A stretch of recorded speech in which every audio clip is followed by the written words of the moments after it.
কি রোদ, এত রোদের মধ্যে কিভাবে কি করি? ছেলেটারও তো স্কুলে পাঠাইয়া দিলাম, তেলও আসতেছে না। এই খালি যে কি যে করে আমি তো কিছুই বুঝতেছি না। একা একা কাজও ভালো লাগতেছে না।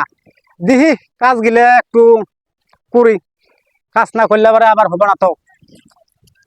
থাক না, একটা ফোন দিয়ে দিই। হ্যালো। এই খারা খারা খারা বেটা বাবা ফোন দিছে, খারা খারা।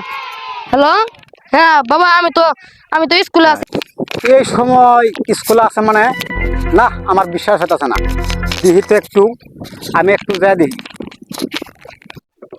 আচ্ছা দিহি, তুই কোন লেখাপড়া করতেছ?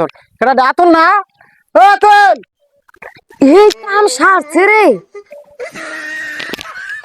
মানে কি রে শরীরে, আমার অনেক ভালো বন্ধু, অনেক ভালো বন্ধু। তোর বন্ধু, আমিও তো তোর বন্ধু। যা দিহি একটু, তোর বন্ধুদের সাথে আমার পরিচয় করা দে। কিন্তু তুই আবার বলবি না জান না, যে অনেক ভালো বন্ধু, জান না। আমার কথা বলবি না, আমিও তোর বন্ধু, এ কথাই বলবি। আদি জান না, অনেক ভালো বন্ধু। আদি একটু জান না, অনেক ভালো বন্ধু ওটা। কাটবেন ওর। ওরা আমার অনেক ভালো বন্ধু। এটা এটা এটা আমার। আমি ওর বন্ধু। ও বন্ধু, তাহলে বয় বয় বয় বয়, এই কোনো সমস্যা নাই।